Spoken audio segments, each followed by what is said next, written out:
Jadi saya berada di satu situasi mindset Bang Bagir yang sangat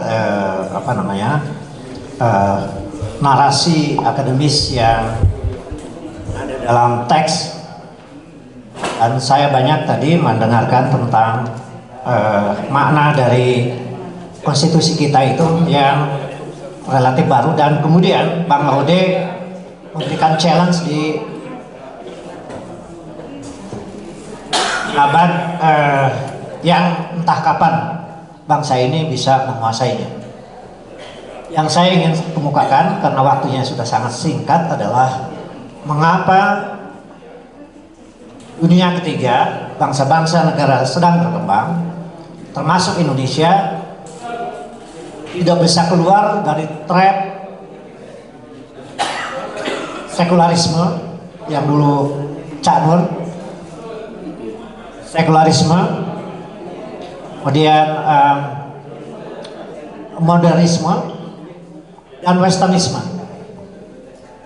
Jadi Pancasila, Undang Dasar 45, secara singkat saya katakan dari pemerintahan sejak tahun 50-an, Soekarno, Soeharto, apalagi di era reformasi, makin jauh dalam perspektif Undang-Undang Dasar 45 secara paradigm normatif dan teoritis.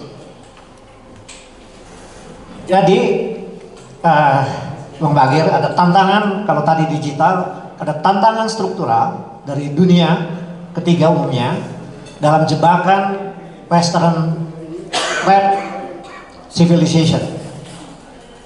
Jadi cita-cita Bang Laude juga nggak akan sampai kalau tidak dijawab problem struktural yang saya katakan tadi. Mengapa? Jadi ketika Renaissance Eropa yang merebut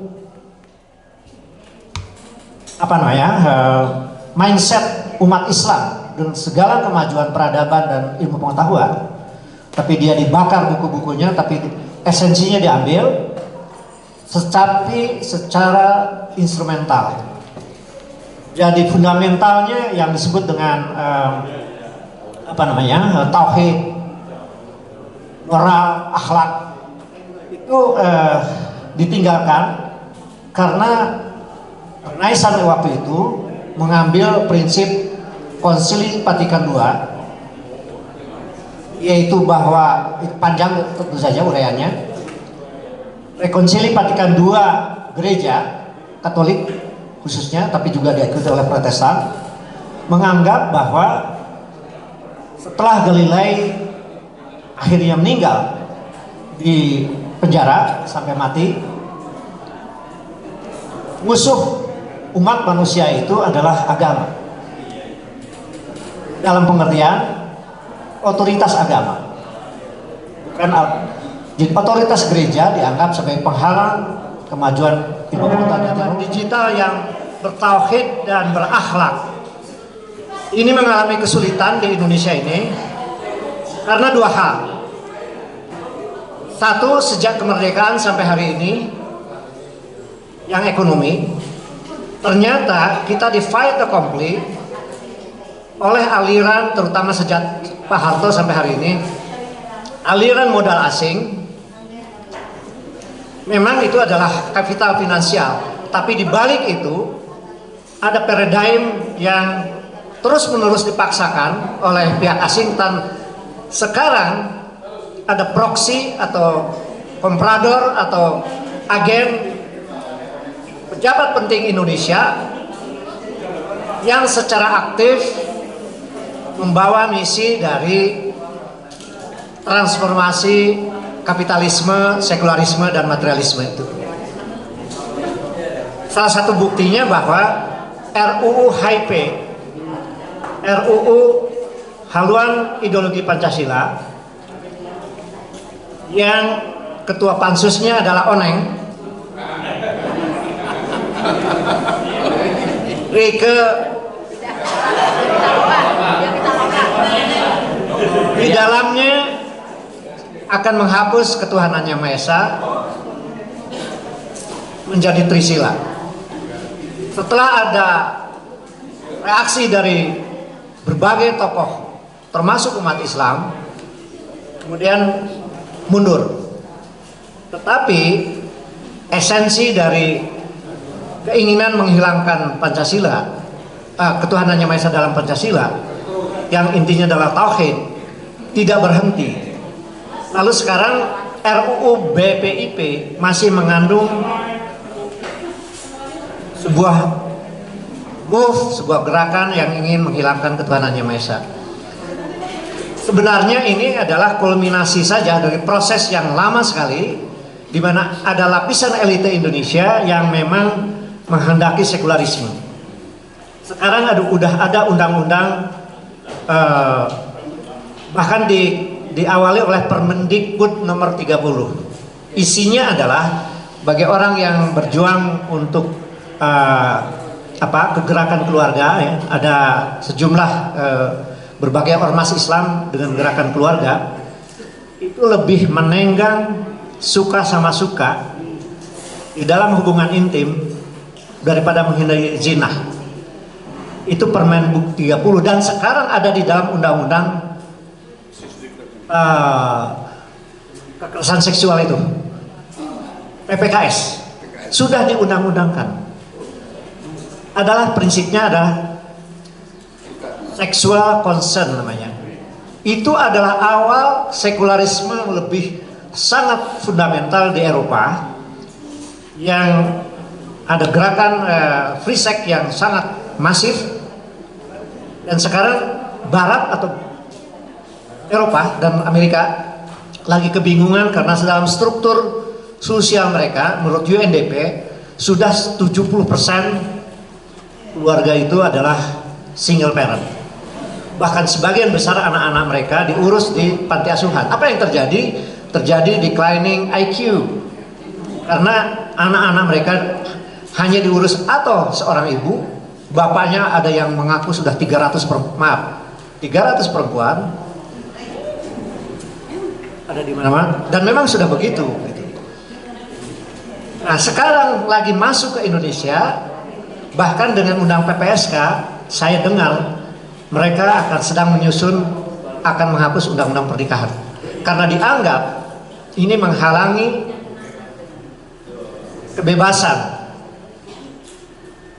human right untuk menikah dengan siapa saja.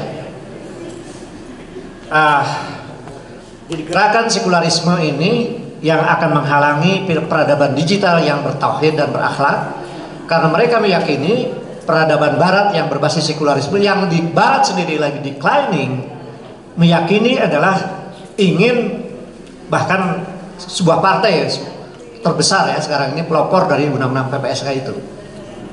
Itu yang pertama. Tantangannya adalah ada sejumlah elit negara, elit politik yang sudah menjadi bagian dari meyakini tentang sekularisme.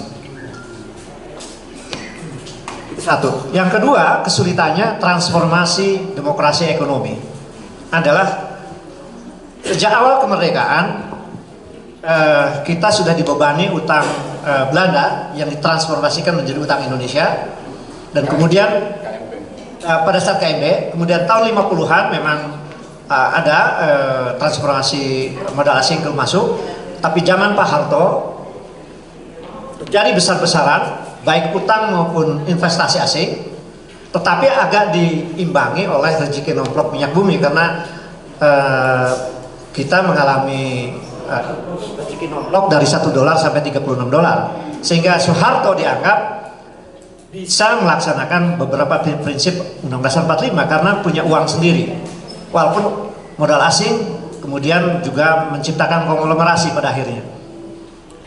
Nah, jadi disertasi saya adalah tentang pemerintahan Soeharto dalam perspektif sejarah, panjang sejarah Indonesia.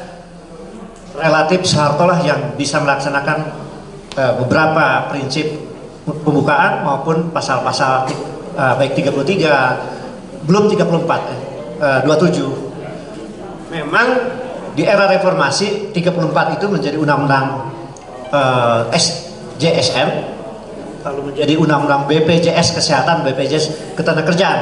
Itu salah satu prinsip di mana orang miskin dipelihara oleh negara, menganut kepada sistem jaminan sosial ala Eropa. Tetapi untuk menegakkan pasal 33 yang tadi adalah perekonomian disusun, harusnya ada GBHM. Kemudian asas kekeluargaan modern itu bukan KKN-nya ala Soeharto, tapi memang gotong royong. Itu sebenarnya kemitraan yang Jepang telah sukses lakukan maupun ya terutama Jepang. Tapi Indonesia sangat kesulitan karena sejak modal asing itu menjadi makin dominan, terutama di akhir pemerintahan Soeharto, dan kemudian diteruskan ketika Soeharto lengser, dan kemudian ada amandemen di mana sistem politik itu menjadi sangat ultraliberal, maaf, karena kemudian sila keempat sudah digantikan. Maaf, tentu aja Pak Bagir sebagai ahli hukum tata negara, menurut saya sistem one man one vote yang menghilangkan kemudian MPR bukan lembaga tertinggi negara lagi, sudah mengingkari dari sila keempat pasal Pancasila. Justru memang secara empiris kita kesulitan tata kelola pemerintahan, tata kelola negara, pusat maupun daerah, karena dengan one man one vote dan struktur sosial yang sangat timpang, 4 orang terkaya sama dengan 100 juta penduduk, itu adalah menurut Credit Suisse. Kemudian 1% paling kaya sama dengan hampir 50% kekayaan nasional, 10% paling kaya sama dengan 75,3% pendapatan nasional. Kalau prinsip di mana sekarang oligarki, sekelompok kecil yang menguasai perekonomian atau bisnis, dan kemudian mereka membiayai pemilu, setiap pilpres, pileg sampai pilkada serentak, mereka adalah investor politik. Artinya terjadi oligarki politik, di mana tidak penting itu siapa ketua umumnya, itu misalnya Golkar itu siapa, Erlangga atau Julhas di PAN, atau P3 itu kemudian dengan gampang dikrekayasa sehingga diganti Soeharto misalnya. Itu adalah karena terjadi proses oligarki politik juga, yang notabene kerjasama dengan oligarki bisnis. Bagaimana kita menegakkan demokrasi ekonomi di mana terjadi struktur oligarki politik kawin-mawin dengan oligarki bisnis? Saya hanya ingin mengakhiri, harapannya tinggal 2024, yaitu terjadinya atau terpilihnya seorang yang secara empiris teruji tidak bisa dikendalikan oleh oligarki.